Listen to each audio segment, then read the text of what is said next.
This is the Transforming Anxiety podcast with Kelly Hanlon McCormick, and today is episode number 231, Generation Anxiety, an interview with Dr. Lauren Cook. Welcome to Transforming Anxiety. I'm your host, Kelly McCormick. I'm a mom to 2 boys, a wife, friend, daughter, and sister, and I'm a certified life coach, yoga teacher, and soon-to-be mindfulness meditation teacher. I'm no stranger to anxiety, and I'm here to teach you how to manage your mind and your emotions so that you too can transform anxiety into calm, peace, and whatever you want for your life. I'm so glad you're here. Well, hey there. Welcome in today. I am so excited to be bringing some more authors, experts, psychologists, just all around amazing people back to the podcast this fall. And I have a really good one for you today. This is a book that's coming out on September 19th. It's called Generation Anxiety, and this is going to be such a great conversation. I'm excited for you to hear from Dr. Lauren Cook. And before we do that, of course, I need to introduce her and just give you an idea of who she is. So Dr. Lauren Cook is a therapist, consultant, speaker, and author. She travels around the country while also offering virtual and hybrid options to support teams with their retention, morale, and engagement through the lens of mental wellness. Dr. Cook began her training at UCLA, where she majored in psychology and communication studies. She then earned her master's degree in marriage and family therapy from the University of Southern California. It was during this time that Lauren became trained in emotionally focused therapy and learned how to help families and couples integrate healthy communication strategies while building greater emotional closeness. Dr. Cook completed her doctorate in clinical psychology at Pepperdine University. She's passionate about lessening the stigma associated with mental illness and implements a recovery model and strengths-based approach so that companies can learn how to support those with different needs. Stigma should never get in the way. Dr. Lauren is the author of 3 books. Her latest publication, which like I said comes out September 19th, is titled Generation Anxiety, a Millennial and Gen Z Guide for Staying Afloat in Uncertain Times. That's the one we're going to talk about today. She has 2 others. One is called Name Your Story, How to Talk Openly About Mental Health, and The Sunny Side Up, Celebrating Happiness. Dr. Lauren Cook currently lives in Pasadena with her husband, her young son, and her Siamese cat, Moki. All right, so now that you know a little bit about where she's coming from and what she's about, let's get into our conversation. Here we go with Dr. Lauren Cook. All right, Dr. Lauren, welcome. Thank you, Kelly. So good to be with you. Yeah, we're going to have a fun conversation. The Transforming Anxiety audience, this book. So your book comes out September 19th, yeah? That's the big day. That's the big day. Generation Anxiety, subtitle, A Millennial and Gen Z Guide to Staying Afloat in an Uncertain World. So just a few more weeks until this comes out. And it's, I was just telling you, it's super accessible. It's super readable. It's super relatable. You have a lot of great client examples and real life stuff that will have people nodding along. And it's, yeah, just very readable. I hope so. I poured my heart and soul into this book. So it's so exciting to see it come to fruition. It's been a big year because I keep saying it's the year of twins for myself. Yeah. Book baby. So it's been a really fun ride this year. Yeah, your baby will be 3 months old tomorrow. Yes. And the book will be coming into the world when he's about 4 months old. Yeah. That is a big year. I know. It's wild. The book is actually dedicated in part to him, and it talks a lot, even my own anxiety about becoming a parent. And so to have this parallel process of writing the book while living out the experience in real time was really interesting. Yes. Yeah. Something that I think, and we're going to talk about some more specific stuff in the book, but I know I'm a mindfulness and meditation teacher. I work with people in groups and one-on-one. I know that people by and large, like my chief credential with people is that I also feel really anxious. Yeah. Right. Mm-hmm. And I think that really came through in your book, that this is not a textbook definition that you studied and are Yep. sharing with us what you have gleaned from research or studies. You know what it's like to walk this path and to Mm-hmm. do this work. And I really, over and over and over again, I hear from people that that's the most powerful part of working with me is I Mm-hmm. get it in a Yeah. way that people who don't feel it can't understand. Mm-hmm.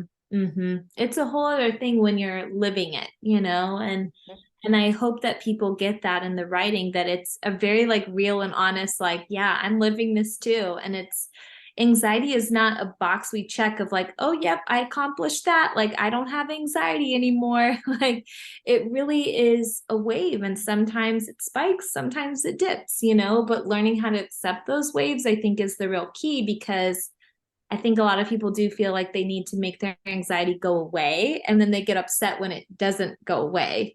So it's Yeah. really shifting our whole perspective on the experience of it. I love that you just said that. I tell people all the time, I'm like, we're not here to make it go away. Yeah. Bummer. It's just not going to happen. But Mhm. you and I both have walked similar paths of learning how to live well with it, Yes. Hmm. right? And that is the goal. Yes, we're speaking the same language, 100%. Yes. It's about not letting your anxiety take the win on your life, because I feel like so much of the time people let anxiety dictate the decisions they make. I could have said, well, I'm too anxious to become a parent. So why do that? And I find a lot of folks are making that call because they feel anxious about it. Yeah. But at the end of the day, I had to say to myself, what do I want to win here? My anxiety or my values and what I want for my life? And that's when I think we can learn, okay, I can live with the anxiety and not let it determine the choices and what I do in terms of my life day to day. Yes. Okay. I didn't prep you for this, but I want to share this with you because I've never met anybody in real life who has the same phobia that I do. Do you have this as well? Yes. And when I first started reading your book, I was like, oh, we're like phobia twins. Okay, so talk to us, and then I can tell you about being a parent with this phobia. I can't wait to hear this. Please tell me So more. tell everybody what we're freakishly, stupidly scared of, you and me. Oh my gosh, emetophobia, right? This Yep. phobia vomit. It is, people laugh at it, but if you have this phobia, and it's been amazing with the book coming out, there's been so many people coming out of the woodwork being like, I have this too. So it's made me feel much less alone. I mean, yeah, this phobia of vomit can be like pretty paralyzing. I don't know how it's been for you, but it's been very tough in my life so far. Yes. And to the point, have you read The Age of Anxiety by Scott Stossel? No, I He's need, also an emetophobia buddy. okay. And the Okay. whole intro is kind of about that, which was fascinating to read. Um, I hear you. I have thought often, I'm like, why can't I just be scared of something normal like spiders or Yes. snakes or heights or something? I feel like I could make my life work better around that. Hmm. Because to be terrified, literally phobic Hmm. of something, especially as a parent, Yes. and you'd be surprised how often you can find vomit in the world. If Yeah. you are terrified of it and you're scanning the world for that, Mm-hmm. Mm-hmm. it's, I mean, this is true of all phobias, right? Like, I don't notice spiders because I'm not scared of them, Yep. Mm-hmm. right? I don't notice heights because they don't bother me. Mm-hmm. And Mm-hmm. for our friends who are scared of things that we think would be preferable like that, Mm-hmm. the world can be very terrifying for them. But Yes. it's fast. I was so glad that you named it, that you owned that right away in the book, Mm-hmm. Mm-hmm. and that it's a real thing, especially as you're really considering, okay, I'm going to get pregnant and maybe have to deal with morning sickness. Mm-hmm. And then I'm going to have this child. who I will be directly in charge of caring for, no matter what. Yep. When they throw up. And how do I not make them feel shame or disgust, when they get sick, if I have a strong reaction, Yes. right? I mean, I had so much anxiety before getting pregnant of like, am I going to have that hyperemesis, throwing up every day? And I'll be honest, like even now having a 3-month-old, I definitely noticed the anxiety come up of like, how will I handle that? So I am dying to hear from you, like how you have handled it, Kelly, because I can share obviously about my own experience, but I know you've got some years on me in terms of your boy just started freshman year of high school. And I mean, luckily, there's some kids I think that are really like lean that way and seem to get sick often. And knock on wood, my kids weren't those kids. So okay. Gratefully that I wasn't dealt a hard hand that way. I tell you what, there's something about, and you touched on exposure therapy in your book too, and kind of the like, there's some controversy. Scott Stossel talks about this in his book too, of like, I don't know that worked, right? Like that just further traumatized. So that's like a controversial, divisive that can work. Dan Harris has been talking a lot about his phobia of elevators and claustrophobia, and that exposure therapy has worked for him. Yeah. Great.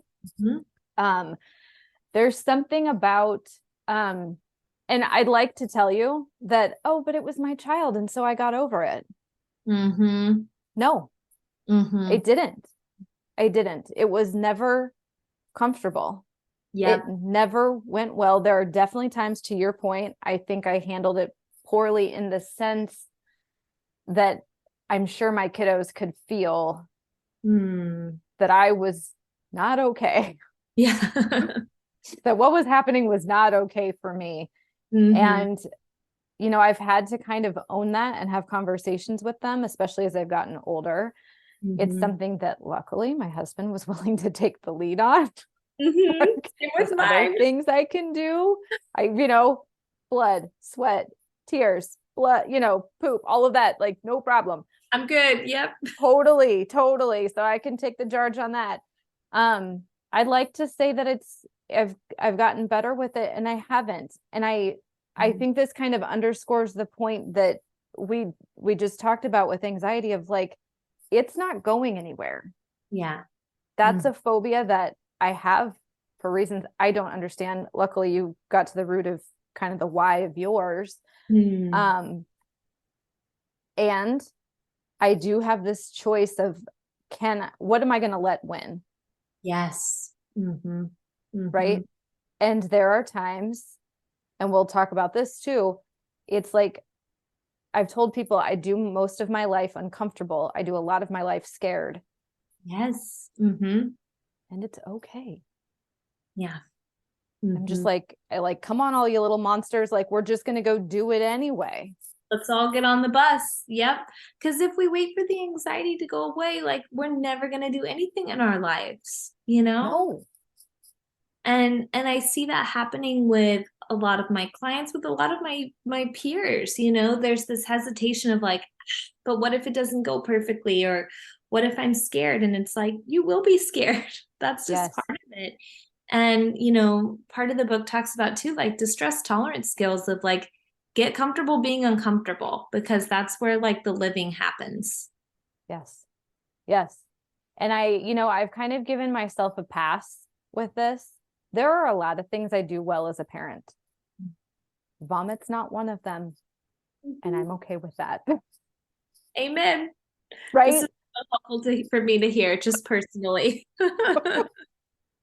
So, and we all have the things that we excel at as parents, or at work, or as children, with our, especially depending on as our parents are getting older, and if we're caretaking for them, as friends, we all have things that we excel at and things that we don't. And I really have this is one of those things I've had to just say, that's not my thing. Yep. I can't change it. And I'm going to bump up against it. And that's going to be hard. And okay. That's okay. Yeah. It's okay. And I think that's helpful for our kids to see too. Is like there's the nuance in it, right? Like sometimes there are times we can like push ourselves, and sometimes we do hit that boundary of like, this is too much for me, and respecting and honoring where we sit with that. I think that teaches our kids too of like to not always avoid, but to also learn like when it is too much and to honor that as well. It's not an all or nothing thing. Right. And be willing to take it literally case by case. Yep. What may be okay today, in a month, a year, a decade, may not be. It could be the exact same thing, or Yep. vice versa. That's Mm-hmm. okay. Yeah. Yeah. Mm. Okay. We had to start with that just because personally, that's such a fun / ridiculous connection. So glad you brought that up. I mean, I think it's more common than it gets addressed. So I'm so glad we talked about that. Agreed. Okay, I want to start book-wise with the subtitle and then even the chapter titles. So subtitle again, remember, a millennial and Gen Z guide to staying afloat in an uncertain world. And just some of the chapter titles, things like Facing Your Ocean or Welcome the Waves, right? What's below the surface? Getting back out there after a wipeout. So there's clearly a theme here. And I wanted to touch on that first and ask you what does that mean to you, and what's kind of that imagery about? Well, I love using metaphor in my clinical work. I've always loved metaphor. And, that's why I really resonated at first with acceptance and commitment therapy, or ACT for short, because it uses a lot of metaphor. And, to me, and John Kabat-Zinn talks about the metaphor of the ocean as well in mindfulness. I'm sure you know this, and so to me, that was such a resonant image of the ocean. I think there's a lot of parallels to what we can fear about the ocean and what we can fear with our mind, the unknown, the unpredictability of it.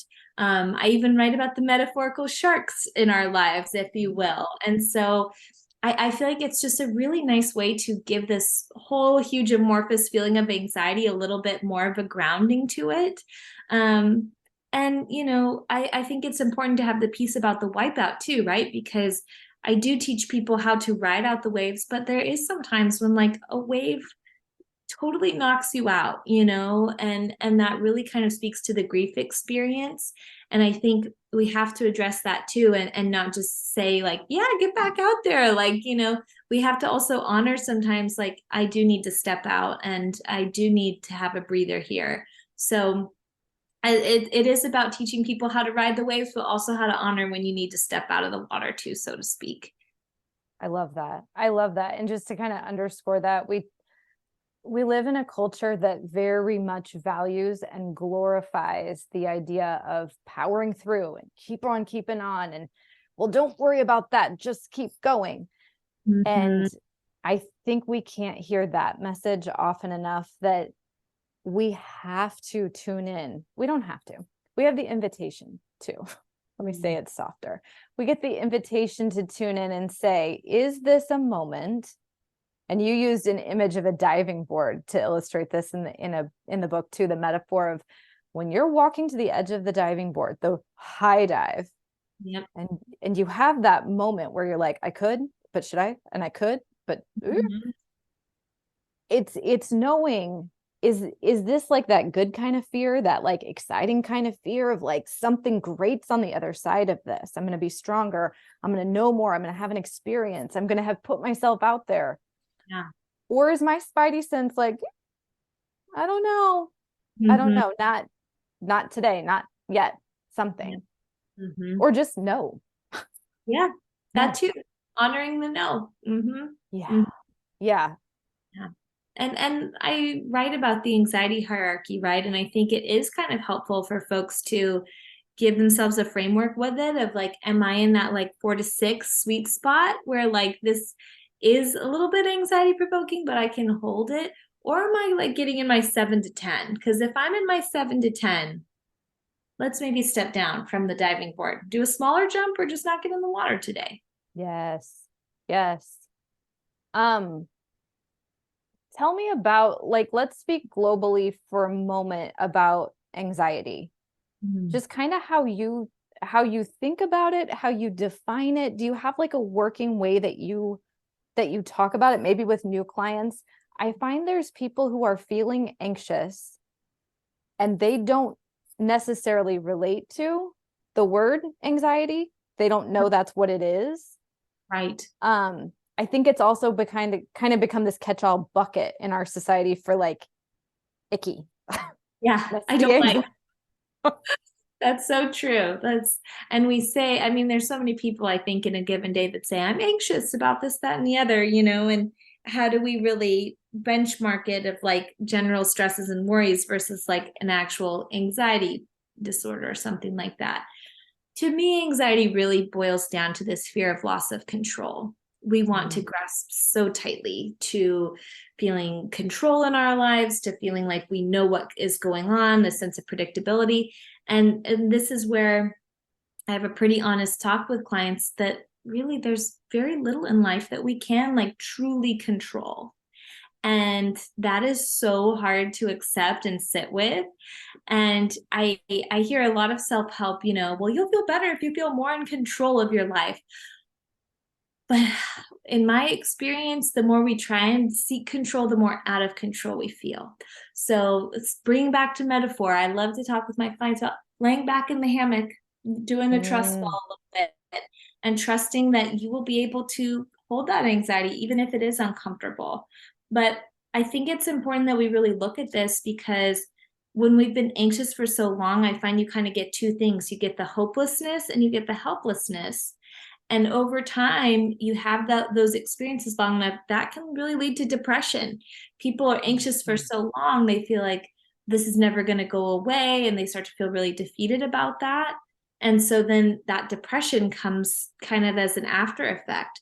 So it's really about helping folks tune into, okay, maybe you are feeling anxious, you're feeling stressed. Let's look at that as valuable data. And at the same time, how can we help you learn to cope with that instead of your only solution being to make the anxiety, quote, go away? Yeah. I joke with people all the time that if we had control, that is what I would be teaching. Yeah. This would be the How to Control the World podcast. How to Control the People in Your Life podcast. You for sure I would be teaching that. It just doesn't work. It just doesn't work. And I know it sounds like bad news on the surface, right? How little control we really truly have. But there's something really freeing in accepting that and coming to terms with, I can let go out there. I never had control anyway. We all saw that in March of 2020. Oh, yeah. Oh, we were reminded. We thought we had control because every time we bought a plane ticket, we showed up at the airport and a plane took us to the thing, and we thought we were in control of that. Right. We thought when we showed up at the store, we could buy toilet paper because we'd always done it before. So we thought we had control over how much toilet paper we had. Turns out that was just a facade. Right. We didn't have the control, and coming to terms with that, I think, is much more meaningful work. I couldn't agree with you more, Kelly. And, I think that can feel really scary for folks, because it really gets down to like a deep existentialism, really, and there's even part of the book that talks about death.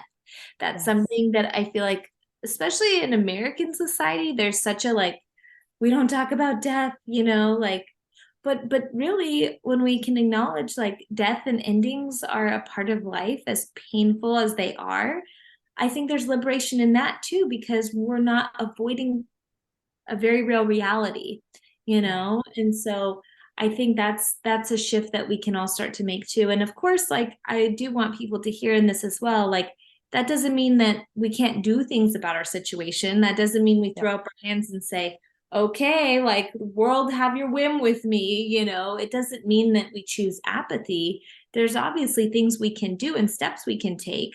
That's why I write a lot about empowered acceptance, accepting reality and still being empowered in the choices that you're making in your life.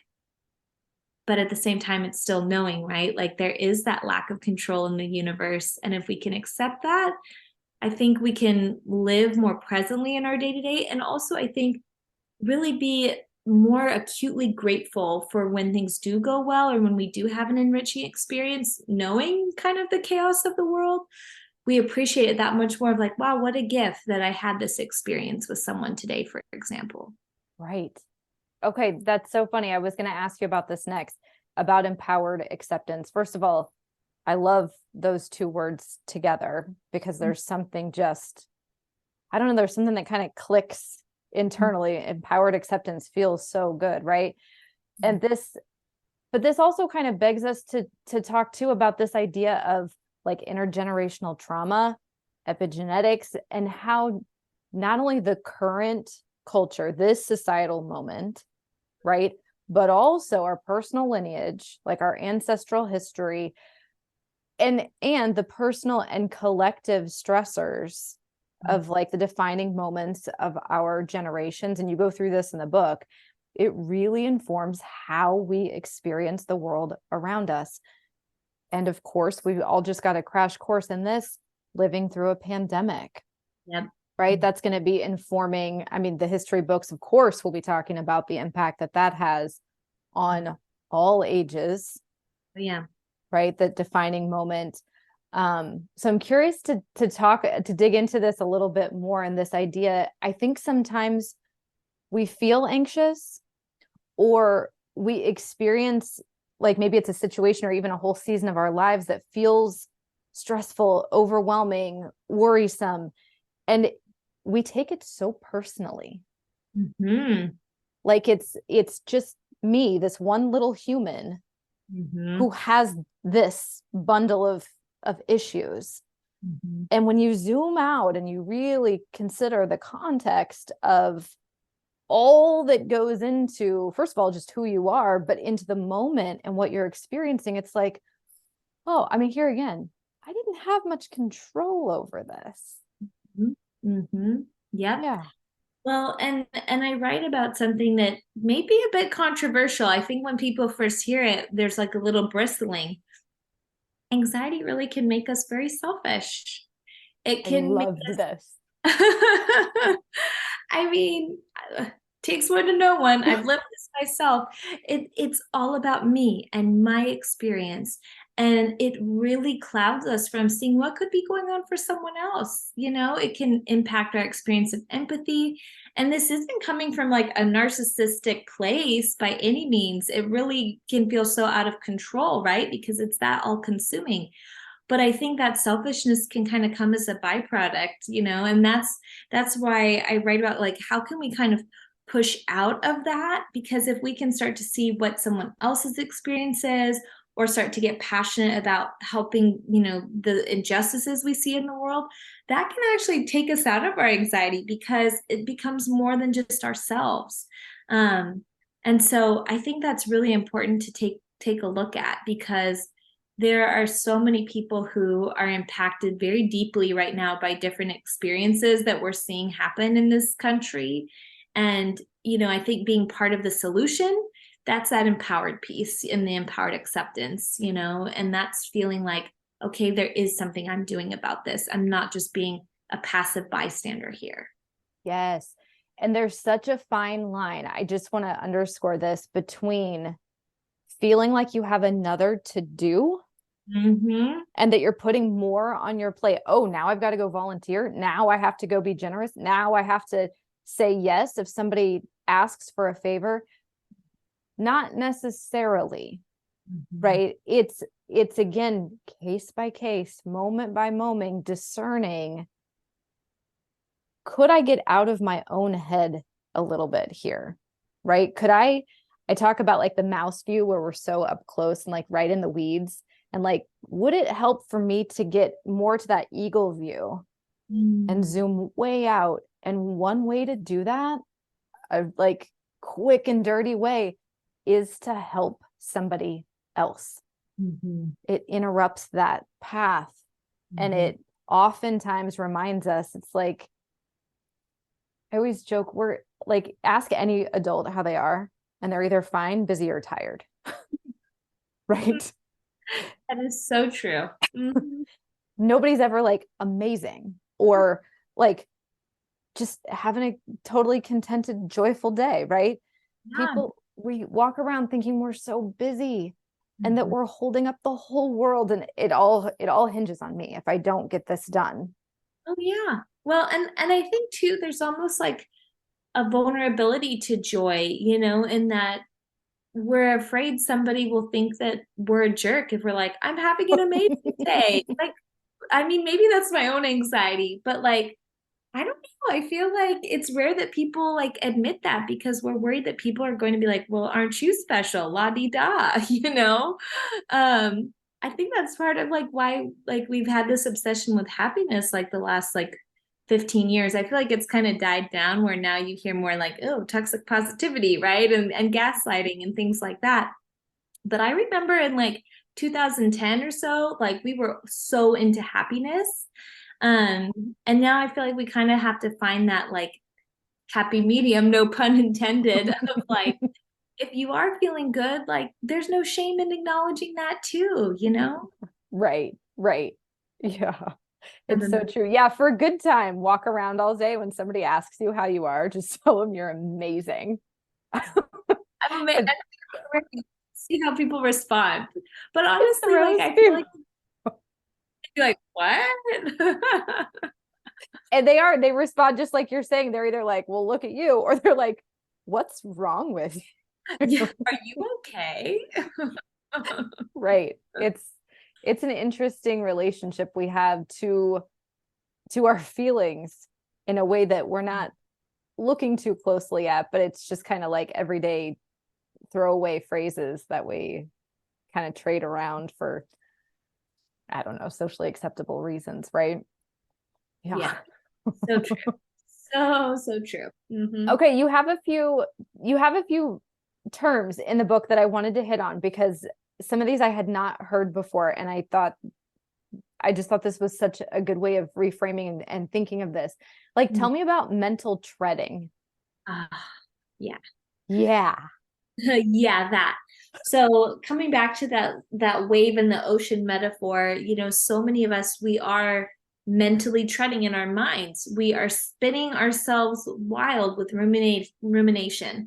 And one thing I really wanted to highlight for folks is that the brain skews negative, left to its own devices. The brain tends to have pretty negative, repetitive thoughts in nature. And I think part of why a lot of folks get really anxious is because they buy into those thoughts and they take those thoughts as absolute truth. And one of my favorite things to say to myself, just because you're having a thought does not make it true. And yet so many people, they have these very, harsh thoughts with themselves. And then they start to get the meta worrying, right? Why am I worrying so much about what I'm worrying about? And that's where that mentally treading just spins out of control. We get so freaked out by our anxiety. And that's why I say embrace the inner otter, like lay back in the water and say like, okay, yep, I'm having these thoughts. I don't have to buy in. Or maybe I listen to what the thought is, but I can really evaluate the validity of that thought or not. Yes.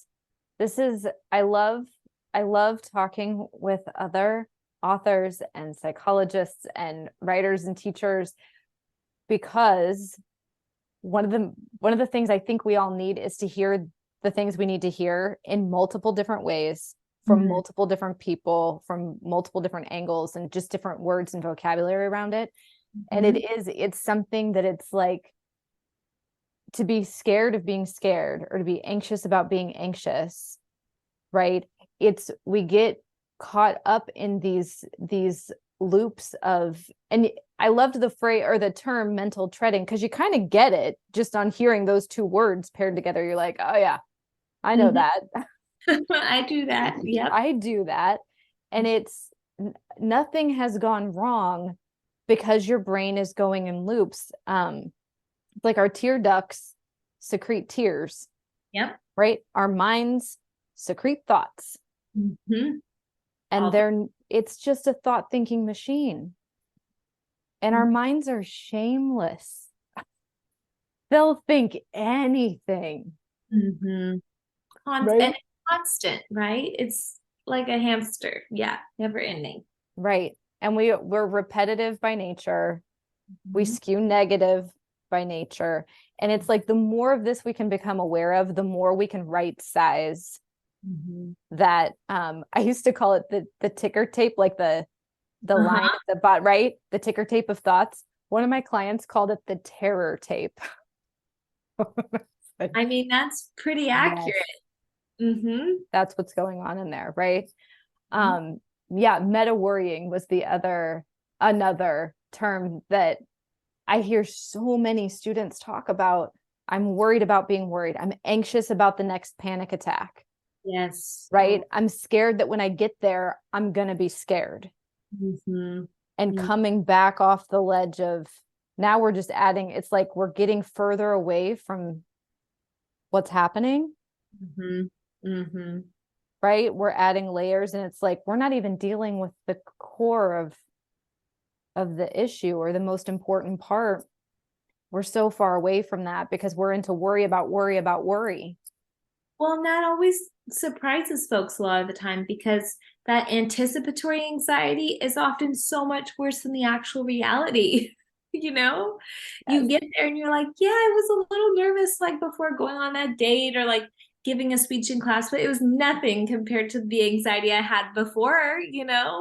And so I think part of it is like deflating that balloon for people of like, maybe it won't actually be that bad. And if it is bad, it won't last forever. And you have the tools to know how to get through it. And helping people kind of come back to having a confidence about themselves of like, I can hold this, because I think a lot of people don't give themselves credit that they can hold it. Yeah. Yeah.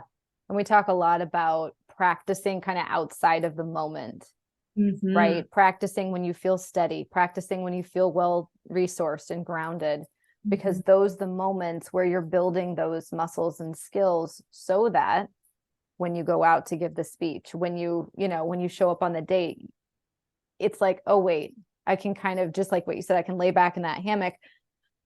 I know what to do here. Right? I can lean on those tools. Okay, something else I want to touch on, because again, I don't think we can say this often enough. And this was on, I think this is on page 56. You say there's so much that can happen in your life when you're willing to be uncomfortable. Anxiety is going to tell you at every juncture that you can't do it, that you should just play it safe. But safety rarely secures the life you're looking to live. Right? Say more about this idea. And I think it's tossed around of like getting uncomfortable with the discomfort. Yes. Distress. Right? Yeah. I like that. Distress tolerance. I mean, that was huge in my own life, because like I said in the beginning of our conversation, I wasn't pregnant while I was writing the book. I was really kind of on the precipice. Do I, don't I? Like so much anxiety about the decision to become a parent. And I was never somebody who said, I'm meant to be a mom, or I want to be a mom. I think a lot of it was my own anxiety of like, well, I'm so passionate about having a career. How could I ever be a parent at the same time? That was a huge anxiety. And then, we talked about the emetophobia, which was a very real factor in the decision of whether or not to get pregnant in my particular situation. But it really reaches a head where, you do say to yourself, how much longer do I want to go on? Whether it's not getting married or not moving for this job, or asking or having this difficult conversation with someone. How much longer do I want to live in this state to appease my anxiety? Or do I really want to live this like life of like potentially endless awesome possibility? And this is the thing that I think is always so interesting when we face an anxiety and we get through to the other side. I feel like almost always we say, I'm so glad that I faced my fear in that. Like now on the other side of becoming a parent, I mean, I'm only 3 months in, but like my husband and I look at each other and we're like, this is the best thing that ever happened. Like, we're so glad we did this, I think that's just huge, when we look back, and we have to ask the regret question too. When I end my life and I look back, will I regret not having done X, Y, Z? And if the answer is yes, that is a pretty surefire way to tell us if the anxiety is stopping us in the here and now. Yeah. I think it's interesting too for us to remember that the anxiety that's keeping us from doing something. So if you're in that place where you're kind of like start, stop, and you're wondering and you're feeling the anxiety and you're thinking, okay, well, if I do that thing, it's going to be enormously uncomfortable. Yeah. I always remind people, I'm like, you're not comfortable now. It's not like you're good. Uh-huh. Right. And so just stay put, because it's better to stay with this comfort because you're not comfortable than to try this thing. It's like, okay, we have a choice between discomfort and discomfort. Yes. Which discomfort do you choose? Mm. Which is kind of eye-opening. I still do this with myself because I'm like, oh yeah, there isn't an easy button. Where is that? That's not a thing. I'm gonna be uncomfortable because life. Yep. Right? Not all of life is uncomfortable, but if we're spinning in anxiety about something, we're not feeling great. No. And that's why I write about that. Everything you just said, by the way, like was so chef's kiss. Like I'm going to replay that for myself. But I love this phrase that I have of, values induction is not about pain reduction. Yes. And if we're like so set on like trying to make life as pain-free as possible, like life is going to get so small, Yes. If we know what our values are, which many of us don't, we don't actually know what matters to us. It's really easy to get caught up in our anxiety because it's easier for that to come in and steal the show than if we know, like, hey, these certain things really matter to me in my life. And anxiety be damned, like I want to still have these experiences. Yes, that's exactly where I was headed next, was to values. I think like knowing our values, living by our values, recognizing the should values, right? I feel like this gives you something you can kind of point to and kind of like quantify almost, so that it doesn't feel quite so slippery. So talk a little bit more about values and those should values, because I think a lot of us have a lot of those lurking. Oh yeah, I'm supposed to value this. I'm supposed to value that. I mean, and I think that's something really interesting that we're seeing for a lot of millennials right now is with dinks, right? Double income, no kids. And it's this idea of like, yeah, if that's the choice you want to make to not have kids, like go what is the values though that are deciding that? Or is anxiety being a part of that narrative for you? And one of the exercises in the book is literally having people go through the list of words and really what resonates for you. That does give it some grounding, of like, yes, these are my things. And I always say too, be like brutally honest with yourself. Like if you want to be like incredibly financially successful, for example, own that about yourself. I think sometimes women may want that for themselves, but like, I'm like a jerk to say that I really want achievement in my life, or whatever it may be. And so be brutally honest with yourself about what you want. And if there are other things that you don't want, like if family, for example, is not a top value for you, that doesn't make you a bad person. But I think a lot of people feel a lot of shame if these certain like societal top values are also not their personal top values. Right? There's assumptions that we make, right? It's like, oh, you are X number of years old, which means you clearly, like, here's your values because these are the boxes you should be checking at this point. Here's what you should be up to at this point. And it is, and this is one of those things I think it's really easy for us to read about, for us to sit and have a conversation about. And I just want to acknowledge that really going out into your life and first of all, being as brutally honest as you're suggesting and owning these are the things that are truly important. And here's why. Here's the things that are either less important or not at all important. and then living accordingly, that's a big ask. Yeah. It is. And there are people who will not be happy about that, but Yeah. I personally think it's better to be honest about that than to try and like lie and make something that's not there.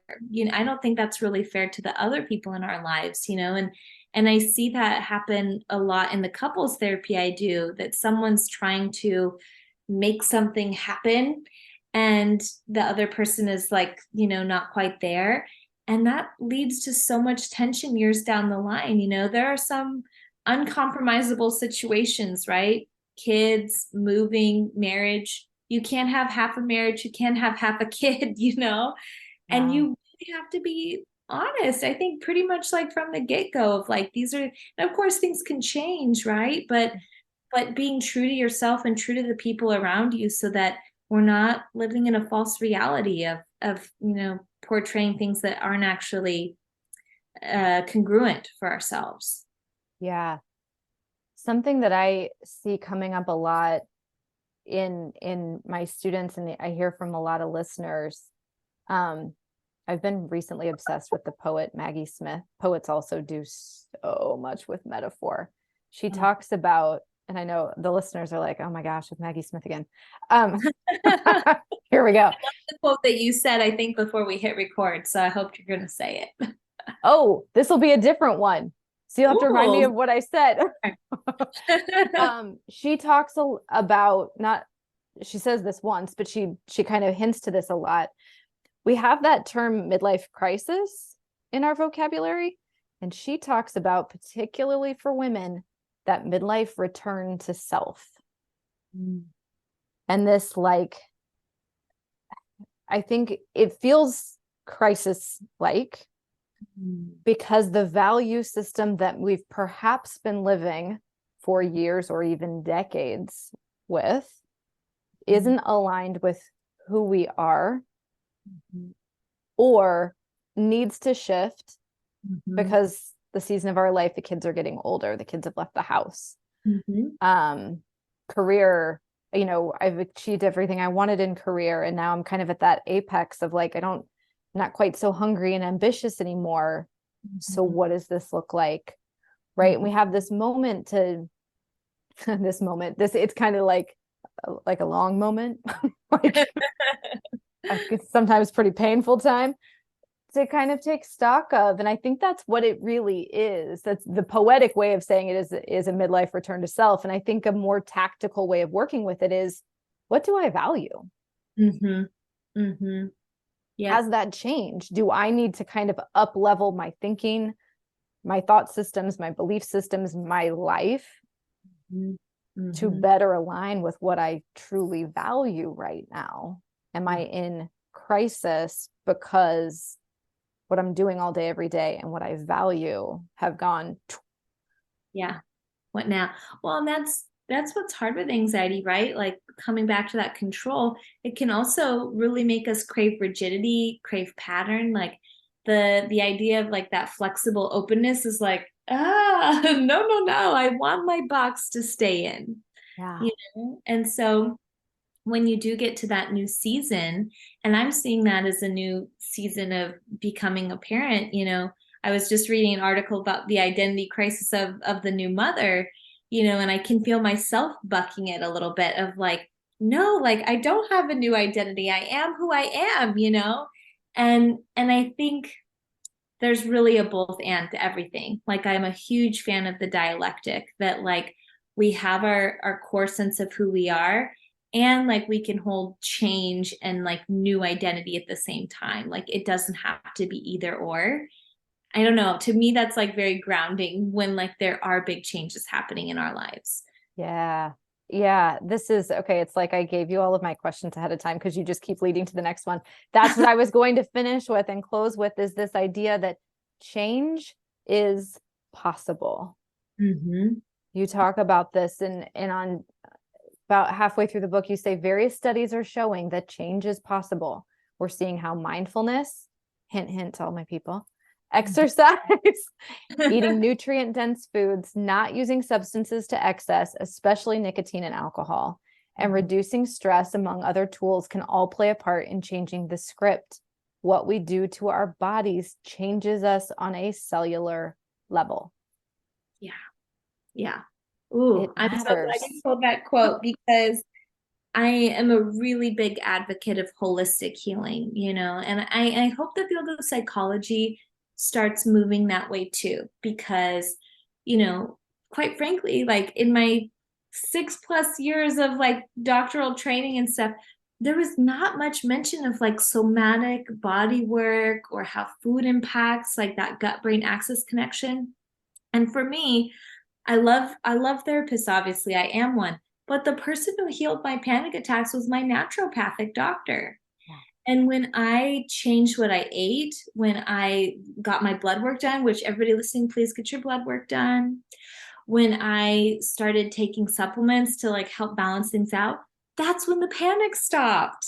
And so I'm such an advocate of really looking at the whole picture, not just the thoughts in the brain, but looking at the data our body's trying to give us, because that completely, I think, impacts anxiety as well. And I think, unfortunately, I think a lot of the field has missed that. Not everybody, right? There's some amazing somatic practitioners and things like that. But I think that's got to be part of the solution. Yeah, I agree with you. It's like if we treat everything as, there isn't one tool. There isn't one tool, right? We have to be willing to use a multitude of tools. And sometimes you got to use 10 tools a day. Yep. Right. To get where you want to go, or to ground into just kind of sort of how you want to feel. Some days are much easier than that, but there is no one thing. And yeah, I was glad that you pulled that in. You have a whole section about that in the book, of getting your blood work done, looking at how am I eating, sleep, sleep.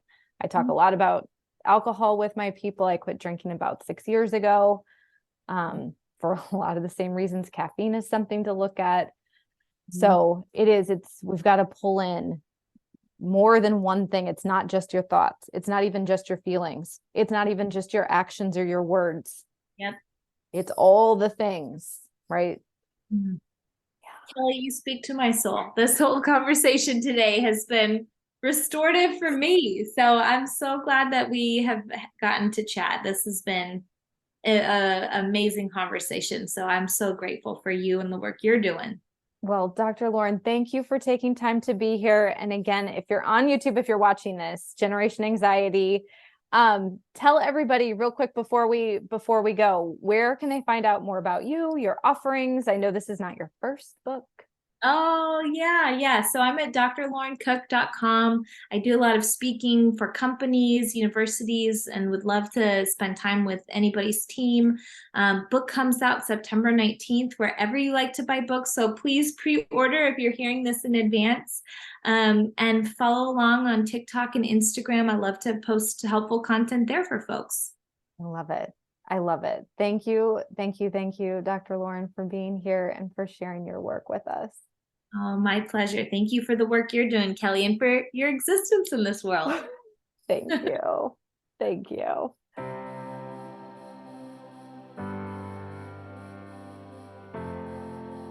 Do you have someone to help you with your stress, anxiety, worry, and overwhelm? If not, I would love to be your coach. The Fierce Calm Project is my virtual coaching program where we get to go in on topics like this one, and I can help you apply these lessons to your life so that you're creating your own transformation. We do live coaching calls, guided meditations, on-demand yoga classes. We hold book club where we read books your neighborhood book club won't, and there's lots of bonus content that I've created just for you. When you're ready to take what you're learning on the podcast to a whole other level, then come on over and check out the Fierce Calm Project at kellyhanlonmccormick.com/Fierce Calm Project.